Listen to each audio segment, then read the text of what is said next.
C'est un outil fantastique pour maintenir les gens en esclavage pour toujours. Et pour couvrir cela, il y a beaucoup d'autres histoires dans lesquelles je ne veux pas entrer. Des outils phénoménaux pour contrôler les populations, ce qui a été fait avec succès depuis longtemps.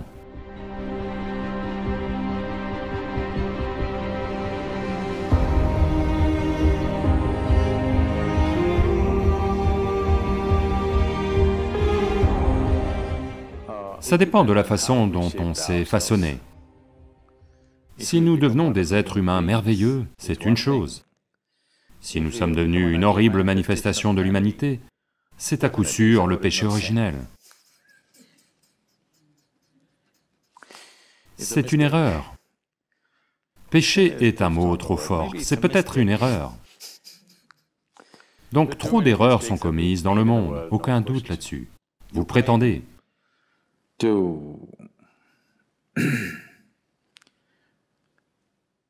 apprécier ou vous vénérez celui qu'on appelle le Créateur. Mais vous avez un énorme problème avec la création. Si vous n'appréciez pas la création, pourquoi diable devriez-vous vénérer le Créateur? Quelqu'un qui a fait du si mauvais travail, la seule façon dont vous pouvez même naître est par le péché. Je pense qu'il doit être banni. Maintenant, c'est un outil fantastique pour maintenir les gens en esclavage pour toujours. Si vous ne leur permettez même pas d'accepter leur biologie, ils n'arriveront jamais à accepter quoi que ce soit dans leur vie. Ils seront toujours dépendants d'une institution, ou d'une personne, ou de quelque chose, qui prétend avoir des relations.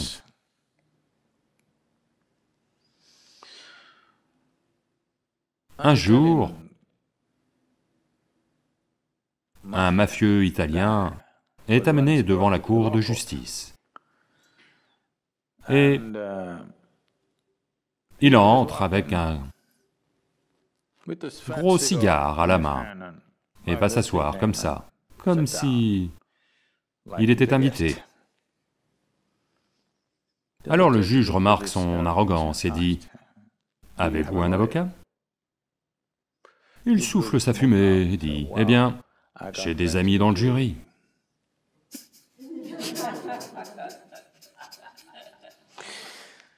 Donc,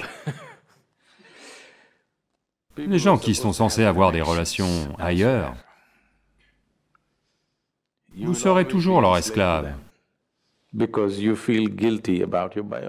parce que vous vous sentez coupable de votre biologie. Tout cela prend des formes de plus en plus grossières. Donc à part dans certaines cultures, partout ailleurs, où les croyances religieuses dominantes ont été propagées, dans toutes ces cultures, malheureusement, ils vous font vous sentir coupable de votre existence même, parce que de cette façon, vous serez toujours esclave de ce qu'ils ont mis en place. Quoi que ce soit, quelque chose d'aussi fondamental que les cycles menstruels d'une femme. Elle doit s'en sentir coupable et elle est impure. Son existence est impure. Malheureusement, je veux que vous et tous les enseignants du monde comprennent que si votre mère n'avait pas de cycle menstruel, vous ne seriez pas né, même si elle a rencontré votre père. Oui, donc le matériel de fabrication de la vie, inutilisé, est ce qu'il est. Et si cela est impur, votre naissance même est impure, c'est de toute façon ce qu'ils essaient de vous dire, que votre naissance est impure. Et pour couvrir cela, il y a tout un tas d'autres histoires dans lesquelles je ne veux pas entrer. Dès lors que vous n'acceptez pas votre propre existence physique, essentiellement, vous n'accepterez jamais aucune autre dimension de votre vie. Cette seule chose va vous étouffer pour toujours. C'est une astuce fantastique pour vous maintenir asservi pour toujours. Pas étonnant que les institutions aient duré. Bien qu'elles aient perdu leur pertinence, elles se maintiennent simplement parce que votre existence même, vous vous en sentez coupable. Si vous vous sentez coupable de votre existence même, ça veut dire que celui ou ce qui est la source de la création devrait être encore plus coupable.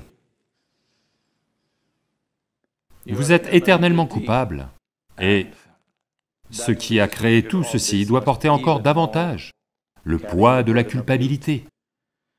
La culpabilité et la peur ont été des outils phénoménaux pour contrôler les populations, ce qui a été fait avec succès pendant longtemps. Il est temps que cela cesse.